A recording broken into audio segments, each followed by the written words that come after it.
Hello everyone, আসসালামু আলাইকুম। আজকে অন্যরকম একটা ভিডিও নিয়ে আসছি। আশা করি আপনাদের কাছে অনেক ভালো লাগবে। কিছুদিন যাবত ধরে আমার শরীরটা বেশ খারাপ। আমি কোনো ভিডিও আসলে করতে পারছি না। এটা নিজের আলোচনা করছিলাম, ঠিক তখন আমার মেয়ে বলতেছে যে না, আমি তো আছি, আমি তোমাকে হেল্প করবো, আমি তোমাকে ভিডিও করে দিচ্ছি। আর আপনারা যারা রেগুলার ফলোয়ার আছেন তারা জানেন অনেকেই যে ও আমার ভিডিওতে অনেক হেল্প করে। তো আজকে একটা নিজস্ব রেসিপি শেয়ার করছে, আশা করি আপনাদের কাছে ভালো লাগবে। সবাই দেখে ওকে উৎসাহ দিবে।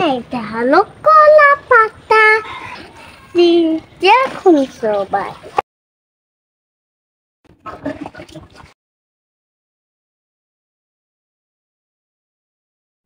আমি এখন আম আম কুচি কুচি করে নিয়েছে। এখন আমি আম ভর্তা বানাবো। সবাই আমার কাছে এসে পড়ুন। এই দেখুন চিনি প্রথমে,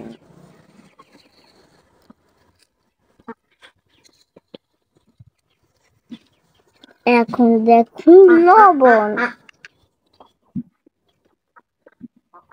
এখন দেখুন চিনি, এখন হলো লবণ, এখন দেব আমি এখন তেঁতুল,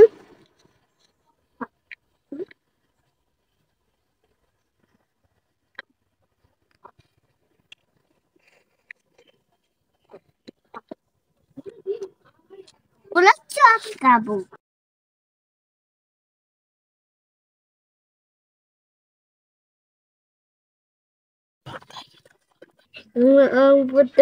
আম ভর্তা পড়ে গিয়েছে, দেখুন আমি আবার বানাবো।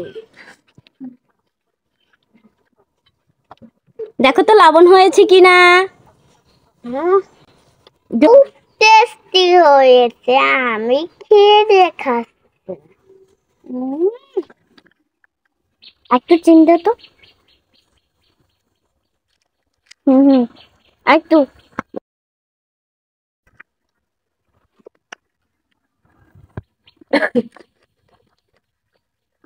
বলো কি,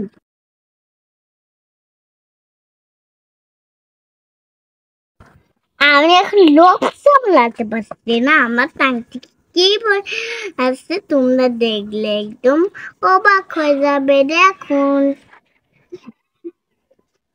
এই দেখুন আমি এখন মেখে নিচ্ছি, কত জুসি দেখুন। এখন আমি জুসির সঙ্গে মাখিয়ে নেব। কার কার আম ভর্তা ভালো লাগে দেখে রাখুন, আর আমার থেকে শিখে রাখুন, কমেন্ট করেন জানাবেন। এই দেখুন 1 মিনিটের জন্য খেয়ে নিচ্ছি। আমার এই ভিডিওটি ভালো লাগলে অবশ্যই লাইক করে দিন। আমি এখন খেয়ে দেখাচ্ছি আপনাদের।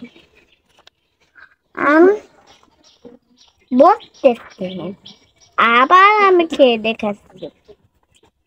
এখন যদি তোমরা খেয়ে দেখাও তাহলে অবশ্যই লাইক করে দেবেন। ভাই তার হাতে বানানো স্পেশাল আম ভর্তা। এই আম ভর্তাটি কে কে খেতে চান, চলে আসুন আমাদের বাড়িতে। অনেক জোসি হয়েছে মা, অনেক ইয়ামি।